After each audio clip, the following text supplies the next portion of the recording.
We have an unusual guest today. This is someone who's contacted us after watching this show and hearing of our pirate money efforts in the States. Now, by way of background, he comes from a Latin American nation. He's worked as a contractor for the Bank for International Settlements. He's an IT professional, and he has an interesting story to tell. Welcome to the Economic War Room. Thank you. Thanks, Kevin.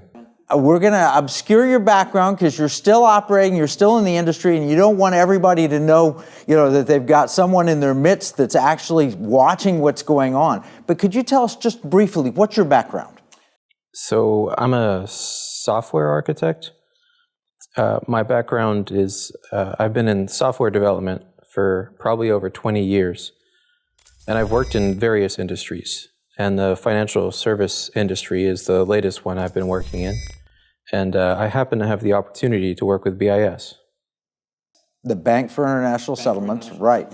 And you grew up in Latin America, is that right? Yeah. And it gives you a unique perspective on what currency, we all know what money is, but what happens when a currency fails? Can you tell a little your story? Yeah, sure can. This is very dear to my heart. And Kevin, thanks for having me here and sharing this. I grew up as a young boy in a country where the money was constantly being devalued. And I saw the devastation of that, what that represented. I saw money go from having many zeros to just one, and that caused so much mayhem.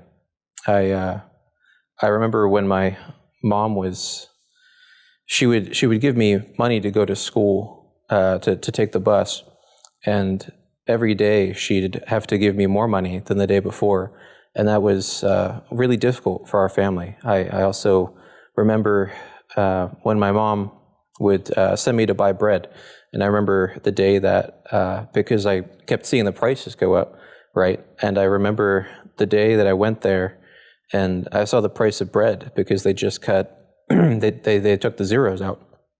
And I remember the day that a kilo of bread was 1 peso. And I said, I'll remember this day a year from now and see how much bread would cost. And I was a young teenager, probably. It was within a year, maybe give or take a month or two. And I remember that it was 10,000 pesos. And the thing that was amazing to me is I thought that was normal. Yeah. I grew up in that environment and I saw it happen over and over again. And my dad had a good job. And because of his position, we had an inflation-protected bank account, so that protected him. But I worked on the summers. I'd go work at the plant where my dad worked, and I worked with the employees, and I saw what it was like for them, and it was very difficult. The hardest thing was to watch payday. That was really hard. And you see they'd get their paycheck, and they'd grab their check, and they would run. They would run to the bank. I mean, they wouldn't walk. They would sprint as fast as they could, and they'd get there, they'd cash it, and then they'd meet their wives at the grocery store, and they'd literally blow their check.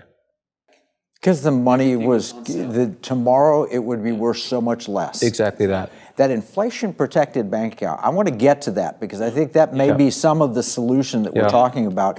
All right, so you grew up there, you got into IT. How'd you get into IT? Well, I looked for something that I knew in the future would help me. I was actually really into dancing, but yeah, I picked technology because I figured that would be the future. Now, how'd you wind up at the BIS? I think it was a miracle. That's a different story. But I was working there, and they asked me to work in the Central Bank Digital Platform Division.